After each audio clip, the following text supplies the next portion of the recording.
તમે બધા ઇન્ડિયન સ્ટુડન્ટ્સની સભામાં આવ્યા છો. ઇન્ટરનેશનલ સ્ટુડન્ટ સભા. તમે બધાએ હમણાં હર્ષનો સંવાદ પણ ખૂબ સારી રીતે જોયો. એ જે કહાનીનું વર્ણન છે એ આંશિક રીતે અથવા પૂર્ણ રીતે ઘણા બધા વિદ્યાર્થીઓની એક વાસ્તવિકતા છે. કદાચ તમને બધાને તો ખ્યાલ હશે જ કે ગવર્મેન્ટ ઓફ કેનેડાના સ્ટેટિસ્ટિક્સ પ્રમાણે દર વર્ષે લગભગ 4 થી 5 ઇન્ડિયન સ્ટુડન્ટ્સ આવી રીતે સુસાઇડ કરે છે. એટલે આ અથવા સ્ટુડન્ટ્સ જે સુસાઇડ ન કરતા હોય પણ સખત ડિપ્રેશનમાં હોય, સખત સ્ટ્રેસમાં હોય અને જીવન હારી બેસે એવી પરિસ્થિતિ સુધી તો બીજા ઘણા પહોંચતા હોય છે. એના કારણો પણ આપણે જોયા. હર્ષનો જે સંવાદ જોયો એમાં કે એના કારણો આ જ છે કે પોતે ભણતર પ્રત્યે બેદરકારી રાખે, ખોટી સંગ સોબતે ચડી જાય, વળી આવા કોઈ વ્યસન, મોટા ગંભીર વ્યસન, એડિક્શન, ડ્રગ્સ જેવા એમાં એના રવાડે ચડી જાય, મિત્રોના રવાડે ચડે. એટલે મા બાપ એની માટે શું ભોગ આપ્યો છે એ ભૂલી જાય. એટલે આવા ઘણા બધા કારણો હોય છે જેનાથી પણ આપણે અવગત થયા આ હર્ષના સંવાદથી. તો એ આપણે અત્યંત જાણપણું રાખવાનું છે. પણ આ બધેથી આપણે સારી રીતે સુરક્ષિત રહીએ એની માટે જે છેલ્લે વાત થઈ કે આપણી જે સ્ટુડન્ટ સભા છે એમાં આપણે નિયમિત આવવાનો આગ્રહ રાખવાનો.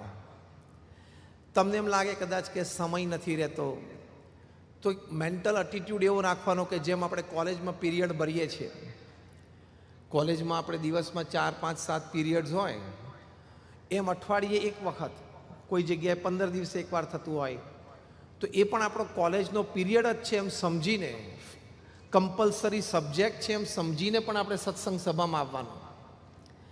સત્સંગ સભામાંથી ભગવાન પ્રત્યેની શ્રદ્ધા જન્મશે.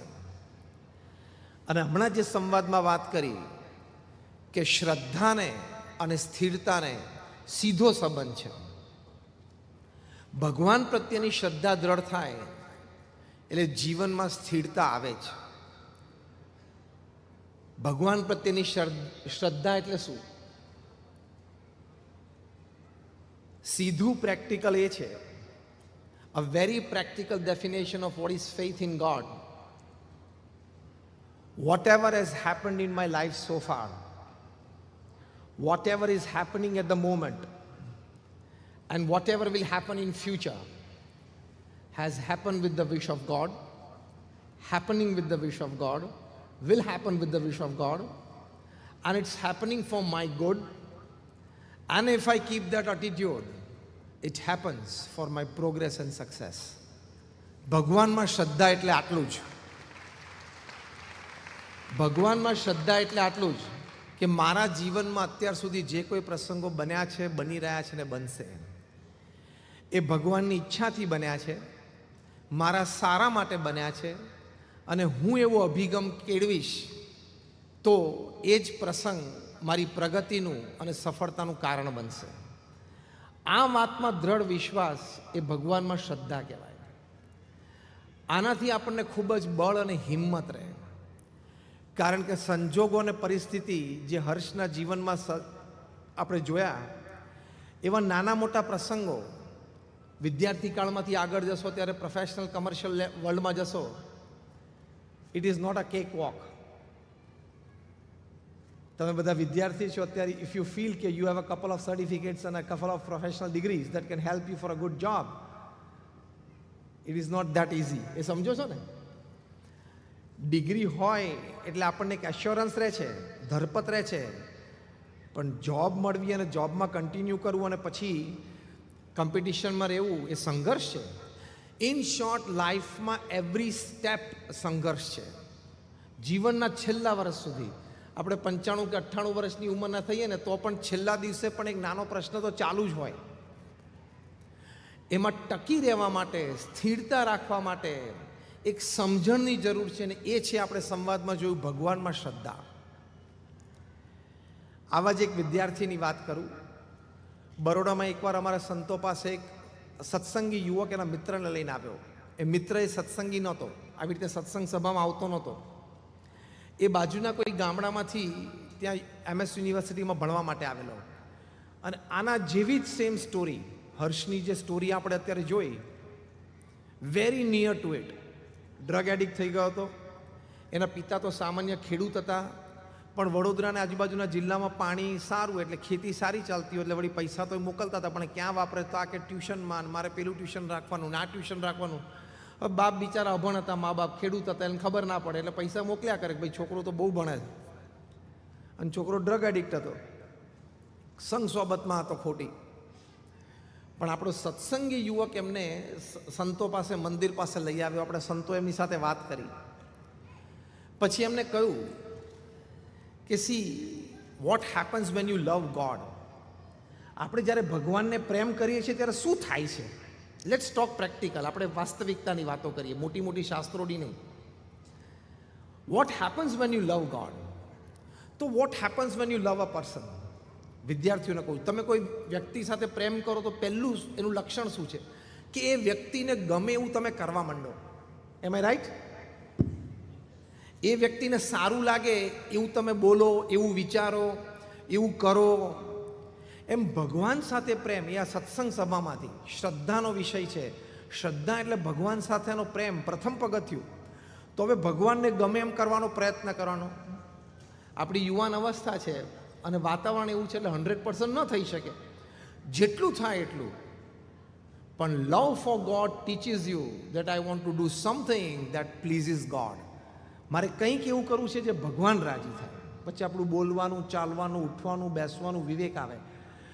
તો એ આવે એટલે તરત આ બધું જે હર્ષની કહાની આપણે જોઈ એમાંનું કંઈ પછી આપણે પેસે નહીં. ડ્રગ્સથી માંડીને, સંગ સોબતથી માંડીને, ભણતર તરફ બેદરકારી. એટલે ભગવાન સાથેનો પ્રેમ. બીજું, ધારો કે તમને અહીંયા કેનેડામાં રહો છો અને કેનેડાના પ્રાઇમ મિનિસ્ટર તમને ક્યાંક મળી જાય અને ધારો કે તમારી સાથે વાર્તાલાપ ચાલુ કરે અને તમને પૂછે કે what are you doing here in Canada. તો તમને કયો જવાબ આપવો ગમશે? કે હું 2 વાર કોલેજમાં ફેલ થયો છું, હું ડ્રગ એડિક્ટ છું, એવો જવાબ આપવા ગમશે? કે I am in the university and going for my aerospace? કયો જવાબ કયો ગમશે? કયો જવાબ ગમશે? ફર્સ્ટ કે સેકન્ડ? સેકન્ડ. એટલા માટે કોઈ રિસ્પેક્ટફુલ વ્યક્તિ, કોઈ પ્રતિષ્ઠિત વ્યક્તિ, કોઈ સમાજની એવી આગેવાન વ્યક્તિ, એની સામે તમારે જ્યારે પ્રત્યક્ષ થવાનું થાય, એની સાથે વાર્તાલાપ થાય, તો તમારી પાસે કંઈક સ્ટેન્ડિંગ તો હોવું જોઈએ ને, તમારી પાસે કંઈક કેપેબિલિટી તો હોવી જોઈએ ને. એમ ભગવાન સર્વશ્રેષ્ઠ છે. ભગવાનની સામે ઊભા રહેવાનું અથવા ભગવાનના અખંડધારક સંત મહંત સ્વામી મહારાજની સામે ઊભા રહેવાનું, થોડીક તો કેપેબિલિટી આપણે ડેવલપ કરવી જોઈએ ને. યુવાન અવસ્થા છે એટલે ભૂલ થવાની, પણ યુ હેવ ટુ રિકવર. તો થોડીક કેપેબિલિટી ડેવલપ કરવી પડે અને એ આ છે. તો ભગવાનમાં શ્રદ્ધાથી આ બીજો પ્રકાર મેં તમને બતાવ્યો કે when you respect a person, respect a God, you want a standing in front of him, a calibre to show in front of him. તો ભગવાનમાં શ્રદ્ધાથી વિદ્યાર્થીને આવો લાભ થાય છે. પહેલી વાત શું કરી? લવ for God. Second, respect four God. તો તમે એમને રાજી થાય એવું કરવાનો પ્રયત્ન કરો. અને જે સંવાદમાં આપણે વાત થઈ છેલ્લા 2-4 સંવાદોમાં, એટલે કે ડાયલોગ્સમાં, કે જીવનમાં આવા નાના મોટા પ્રશ્નો આવે ત્યારે પાત્રએ આપણને કહ્યું કે મેં શાસ્ત્રીજી મહારાજના જીવનમાંથી શીખ્યો, હું યોગીજી મહારાજના જીવનમાંથી શીખ્યો. પ્રમુખ સ્વામી મહારાજને હેરો મંદિરમાં ઇસ્યુ આવ્યો તો, લોસ એન્જલસ મંદિરમાં હાઇટનો ઇસ્યુ, પરમિશન્સનો ઇસ્યુ આવેલો. એ વખતે એમની સ્થિરતા જે રહી ને, એમાંથી મને ખૂબ બળ આવ્યું. એટલે હંમેશા આપણે મહાપુરુષોના જીવન ચરિત્રમાંથી શીખીએ છીએ. આપણી પાસે આદર્શ છે. પ્રમુખ સ્વામી મહારાજ છે, મહંત સ્વામી મહારાજ છે, એમણે એમના જીવનમાં બધું જ જોયું છે. તો ભગવાનના અખંડધારક સંત છે, પણ એમને ચરિત્ર દ્વારા દેખાડ્યું. પ્રમુખ સ્વામી મહારાજ જીવનમાં જેવી જ્વલંત સફળતાઓ અને અદ્ભુત સન્માનો જોયા છે ને, એટલા જ એમણે પણ એમના જીવનમાં આપણી શીખ માટે, આપણા ઘડતર માટે ફેલિયર્સ, સેટબેક્સ અને ફોલ્સ પણ દેખાડ્યા છે. એમાં એ કેવી રીતે વર્ત્યા આપણે એનાલાઇઝ કર, એ તમારે ક્યારે થશે? આ સ્ટુડન્ટ સભામાં આવશો ત્યારે, જેની માટે મુખ્ય આપણે સંવાદ હતો. આ જાણશો, આ જોશો તો એ વિચાર આવશે. અમે એક વખત ત્યાં હૈદરાબાદમાં એરપોર્ટ ઉપર હતા. એક અન્ય ધર્મી વ્યક્તિ એ દોડતા અમારી પાસે આવ્યા. હવે એ જે અન્ય ધર્મી વ્યક્તિ હતા, એમના ધર્મમાં તો પંચાંગ પ્રણામનો એવો શિરસ્તો હોય નહીં, પણ એમને અમને એકદમ પંચાંગ પ્રણામ કર્યા. પછી ઊભા થયા તો એમના આંખમાં આંસુ. પછી એમણે વાત કરી કે જે હમણાં સંવાદમાં આપણે સાંભળ્યું ને, કે લંડનમાં પ્રમુખ સ્વામી મહારાજને યોગીજી મહારાજના સંકલ્પ પ્રમાણે મંદિર કરવું હતું. હેરો નામના એરિયામાં જમીન લીધી, નેબરહુડમાંથી કેસીસ આવ્યા કે અમારી પીસ અને પ્રાઇવસી ડિસ્ટર્બ થશે, કોર્ટ કેસીસ ચાલ્યા અને પછી જજમેન્ટ સામેની પાર્ટી તરફ આવ્યું. પ્રમુખ સ્વામી મહારાજને જ્યારે સમાચાર મળે ત્યારે પ્રમુખ સ્વામી મહારાજે કહ્યું, જેવી ભગવાનની ઈચ્છા. પહેલાં પોતાની જાતને સ્ટેબિલાઇઝ કરી લીધી, જે આપણે પહેલાં જ વાત કરી.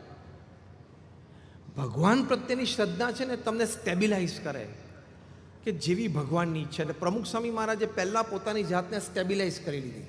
જો આપણને એમના ચરિત્ર દ્વારા શીખવાડે છે.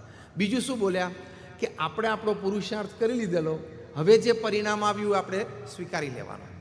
અને ત્રીજું શું બોલ્યા? સીધા ડિટર્મિનેશન. પ્રમુખ સ્વામી મહારાજ બોલ્યા કે આપણે નક્કી કર્યું છે કે લંડનમાં મંદિર કરવું છે એટલે કરવું જ છે, બીજી જમીન શોધો. આ બળ આ સમયે શ્રદ્ધાથી જ આવે. બાકી જીવનમાં એવા પ્રસંગો બનશે કે મોબાઈલ ફોનમાં 500 નંબર હશે ને, કોને ફોન કરું ને પ્રશ્ન થશે.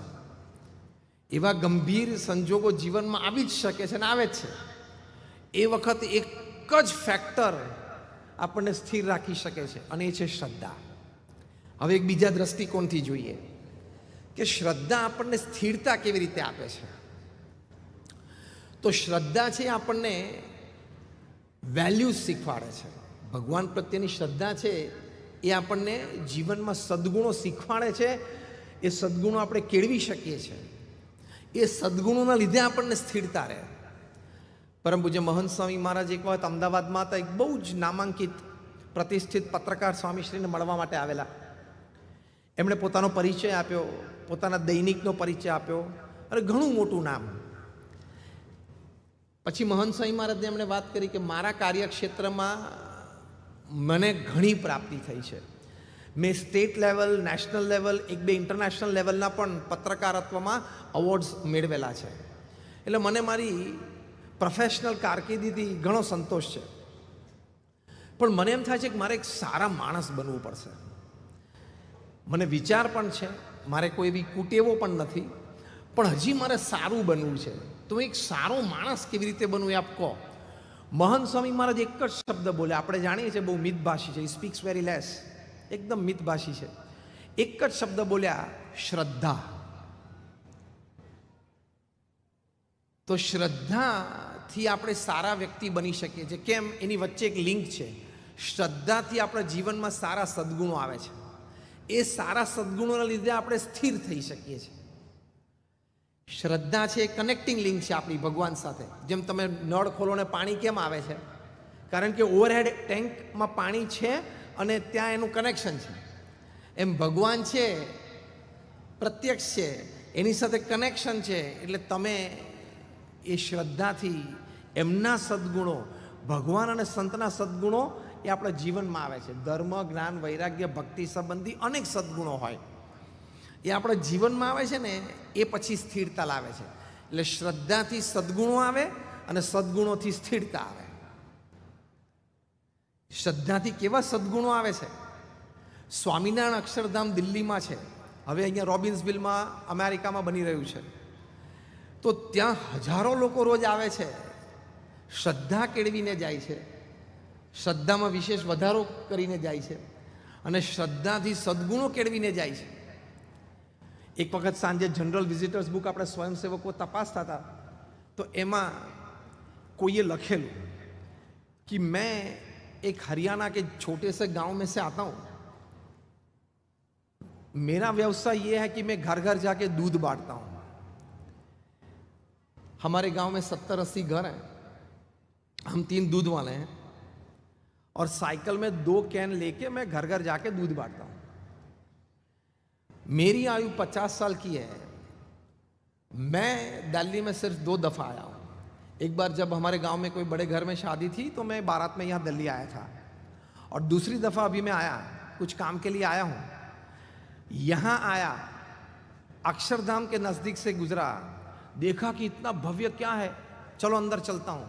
तो मैं अंदर आया, यहाँ भगवान स्वामीनारायण के दर्शन किए, प्रदर्शनी सब देखी, इतनी प्रेरणाएं मिली, इतनी प्रेरणाएं मिली कि आज से मैं प्रतिज्ञा लेता हूं कि मैं अपने दूध में पानी नहीं डालूंगा। मैं अपने दूध में पानी नहीं डालूंगा। जो श्रद्धाથી આવા સદગુણો આવે છે, નૈતિકતાના, પ્રામાણિકતાના, નીતિમત્તાના, એવી જ રીતે સેવાના, આ બધા જ સંસ્કારો જે અંતરમાં પડેલા છે એ ઉદય થાય છે, એ શ્રદ્ધાના આધારે ઉદય થાય। જેટલી શ્રદ્ધા ને એટલી ભવ્યતાથી એ ઉદય થાય અને એ સ્થિરતા લાવે। કારણ કે હવે દૂધમાં પાણી નહીં નાખે એટલે એને એક આત્મસંતોષ થશે કે હું કંઈ ખોટું નથી કરતો।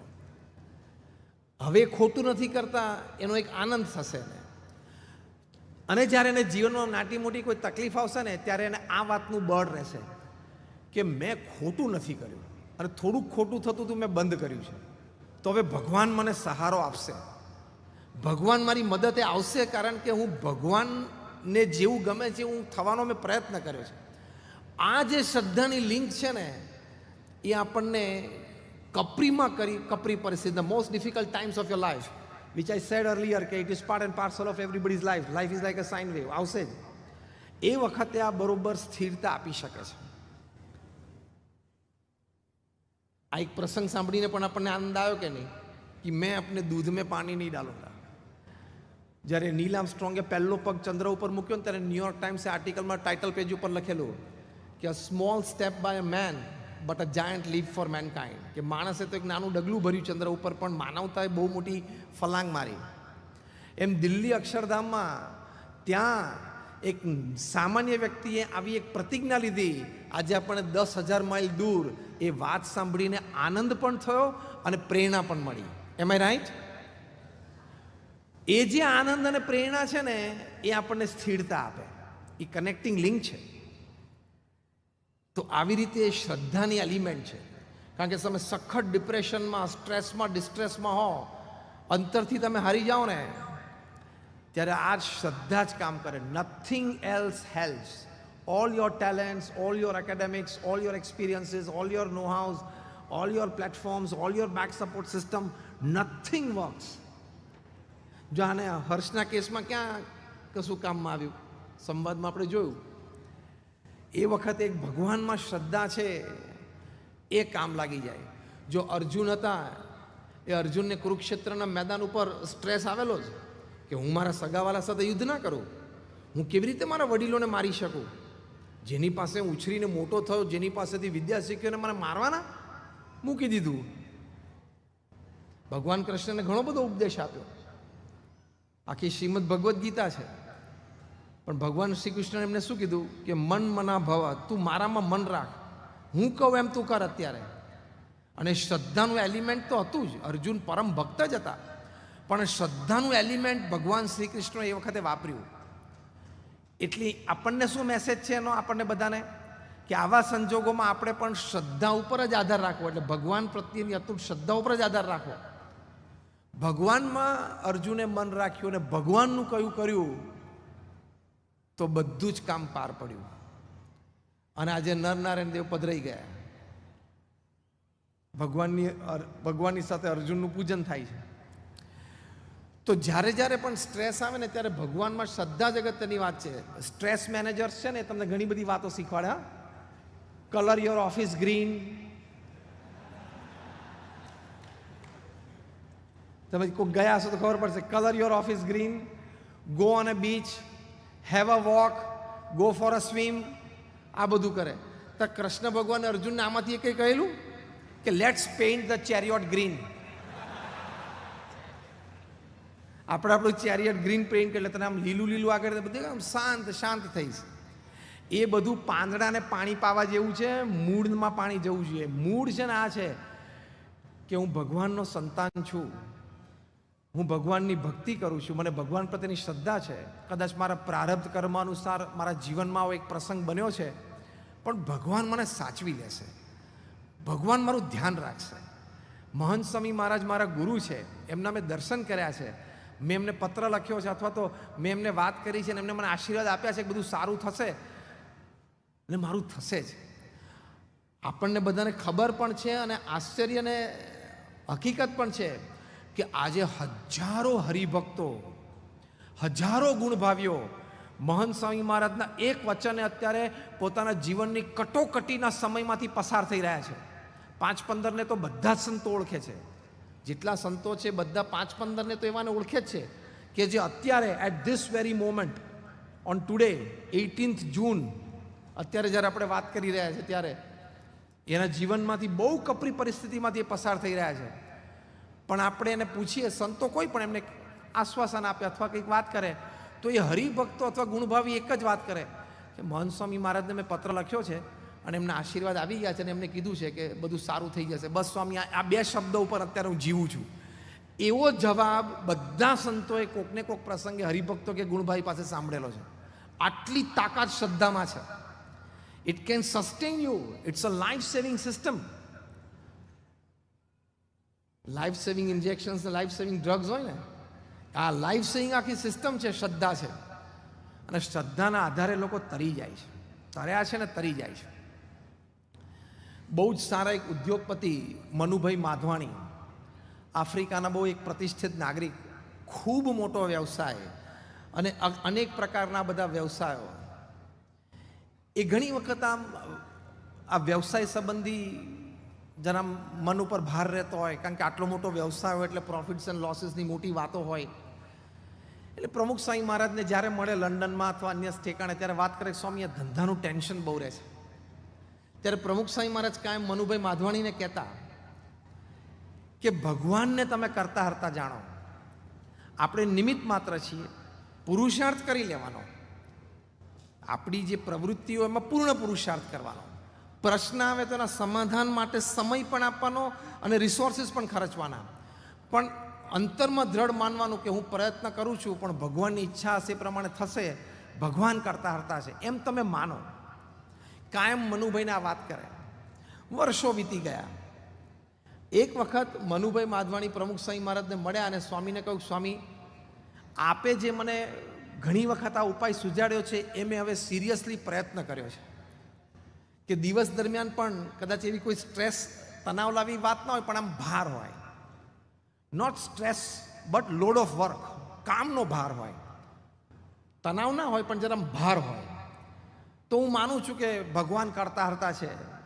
આપે મને ઘણી વાતો કરી છે કે શાસ્ત્રીજી મહારાજ એમ કહેતા હતા કે આપણે ડૂબકી મારી દઈએ તો ક્યાં હજારો ટન પાણી માથા ઉપર ફરે છે તો ક્યાં ભાર આવે છે, અને એક બેડું માથે લઈને ચાલતા હોય તો હું લઈને ચાલું છું એવો ભાર છે એવું મનમાં, એટલે ભાર લાગે છે.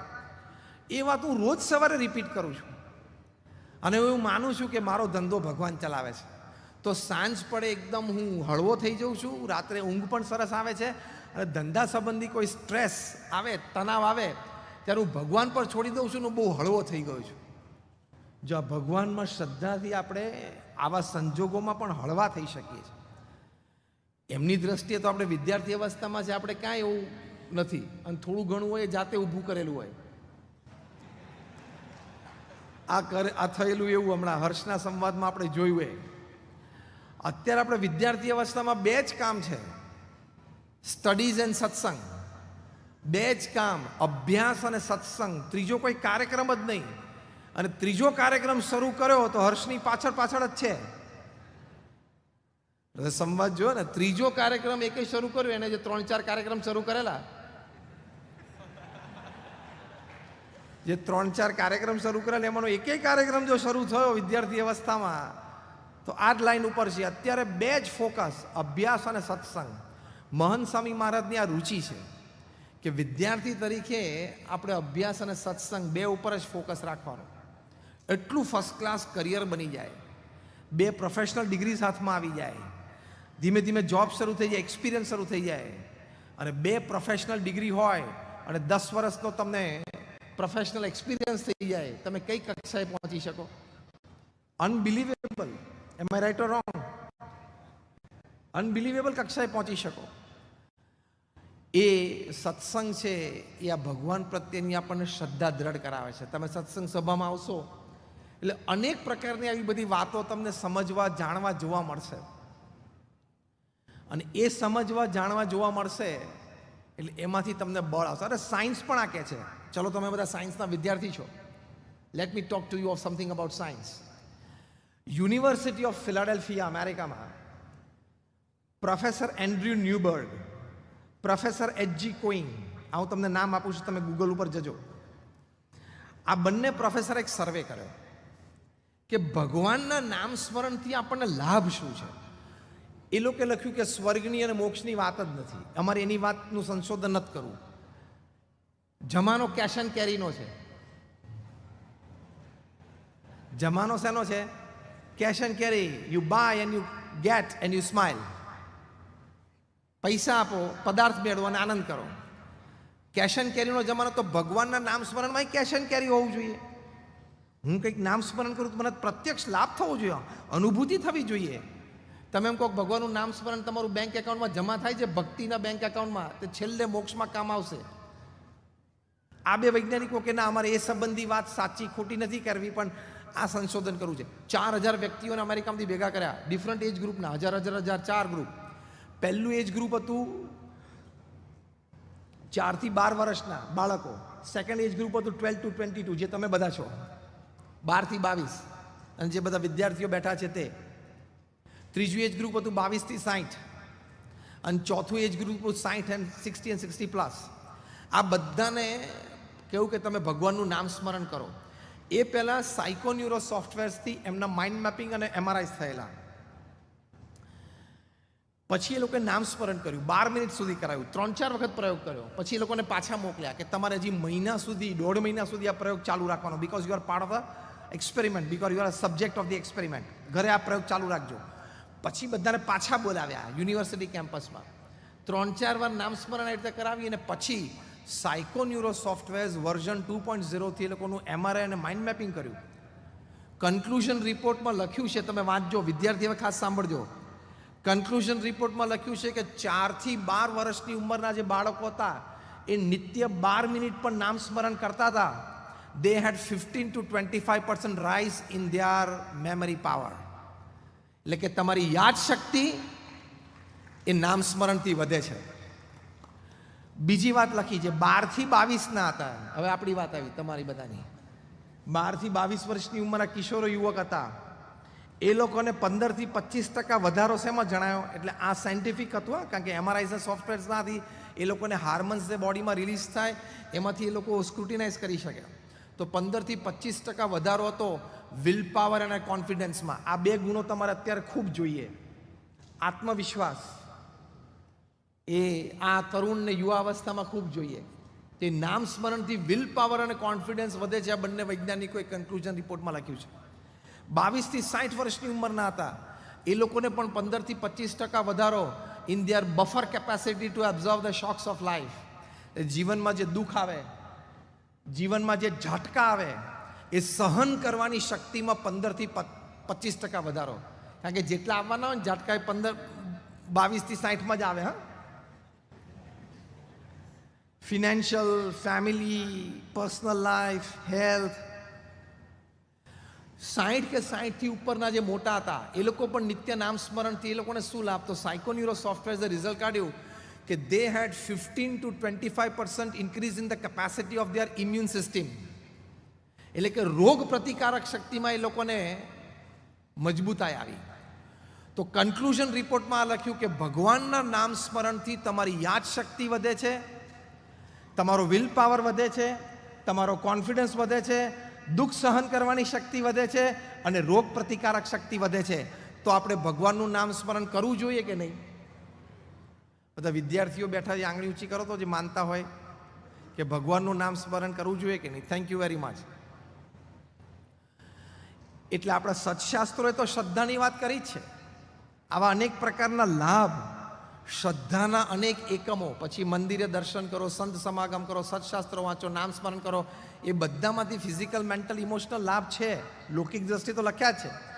વૈજ્ઞાનિકોએ સંશોધન કર્યું છે. તમે university of Duke any website ઉપર જજો, યુનિવર્સિટી ઓફ ડ્યુક. ત્યાં એ લોકોએ સંશોધન કર્યું કે 4000 વ્યક્તિ ઉપર સર્વે કર્યો 10 વર્ષ સુધી, કે જે વ્યક્તિ નિયમિત મંદિરમાં દર્શન કરવા માટે જાય છે અને જે વ્યક્તિ નથી જતા, બંને વચ્ચે 10 વર્ષે તફાવત શું આવ્યો? ફક્ત શારીરિક ફિઝિકલ જ શું તફાવત છે, શું લાભ ગેરલાભ છે. તો એ કન્ક્લુઝનમાં યુનિવર્સિટી ઓફ ડ્યુક લખે છે કે those people who regularly visited religious places had 40% less chance of a heart disease than the people not going to religious places. એટલે કે જે લોકો નિત્ય મંદિરે દર્શન કરવા માટે જાય છે એ લોકોને નહીં જનારા કરતા 40% હાર્ટ ડિઝીઝની શક્યતા ઓછી હતી. તો લાભ છે કે નહીં? હાર્ટ ડિઝીઝની શક્યતા ઓછી એટલે એટલું એક ટેન્શન ડિપ્રેશન ઓછું ને. એટલે શ્રદ્ધાથી જીવનમાં સ્થિરતા આવે છે, કારણ કે તમારી ફિઝિકલ હેલ્થ પણ સારી રહે છે શ્રદ્ધાથી. એ વૈજ્ઞાનિકોએ કહ્યું. શ્રદ્ધા ભગવાનમાં હોય તો માનસિક સ્થિરતા પણ સારી રહે છે, એટલે કે મેન્ટલ હેલ્થ.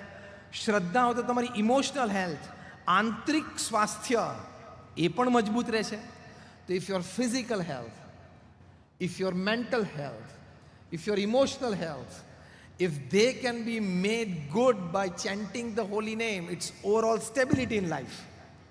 Overall તો સ્ટેબિલિટી આવે ને, કારણ કે ફિઝિકલ મેન્ટલ ઇમોશનલ હેલ્થ તમારી સારી છે. કારણ કે તમે યંગ એજમાં એકાદી હેલ્થ બગડી તોય ડિપ્રેશન ને સ્ટ્રેસ આવે. એટલે શ્રદ્ધા બહુ જ મોટું કામ કરે છે જીવનમાં. અનેક સ્તરે, દરેક ઉંમરમાં, અનેક પ્રકારના પ્રસંગોમાં ફેઇથ હેલ્પ્સ. સાયકેટ્રીની દ્રષ્ટિએ તો આ લોકો એ પણ કહે છે કે તમને ભગવાનમાં દ્રઢ શ્રદ્ધા હોય ને તો તમે જે વ્યક્તિઓને મળો છો ને એ વ્યક્તિનું માનસ, એ વ્યક્તિના કંઈક થોડાક ઇન્ટેન્શન્સ એ પણ તમને આમ અનુમાનમાં આવશે. આમ જાણી જશો એવું નથી લખ્યું, પણ તમને અનુમાનમાં આવશે. કારણ કે તમે એકદમ સાચા માર્ગ ઉપર હોય ને તો એ સેમ ટ્રેક ઉપરથી વિચલિત કોઈ સહેજ પણ વ્યક્તિ હોય ને એની બોડીની એનર્જી લેવલ અને ઓરામાંથી તમે સમજી શકશો. એટલે એ પણ એસોસિએશનનો લાભ થાય ને, કોની સાથે સંગ કરવો ન કરવો, તો એ પણ શ્રદ્ધામાંથી જન્મે છે. અને સંગ કરવો ન કરવો વિવેક આવે તો એમાંથી પછી સ્થિરતા આવે જ. તો એ પણ મોટો લાભ છે. તમે બધાએ બજાજનું નામ સાંભળ્યું હશે. એના બહુ જ, એટલે એમના પરિવારમાં એક શિશિર બજાજ, એ બહુ જ મોટા નામાંકિત ઇન્ડસ્ટ્રીયાલિસ્ટ. એ આપણે દિલ્હીમાં સ્વામિનારાયણ અક્ષરધામમાં પધાર્યા હતા. બહુ જ રાજી થયા, બહુ જ પ્રભાવિત થયા હતા. પછી કારીગરોની બધી સ્ટોરીઝ એમને સાંભળી, સ્વયંસેવકોની સ્ટોરીઝ સાંભળી. અત્યારે પણ રોબિન્સવિલમાં અહીંયા અક્ષરધામ બની રહ્યું છે. સ્વયંસેવકો જે શ્રદ્ધાથી સેવા કરે છે, એ લોકોને જે આનંદ છે. અમે હમણાં થોડા દિવસો ત્યાં હતા, કેટલા બધાને મળ્યા. તો આવી રીતે આપણને સેવાનો પણ આનંદ શ્રદ્ધાથી મળે છે. માટે શ્રદ્ધા રાખવી. શ્રી સ્વામિનારાયણ ભગવાનની જય.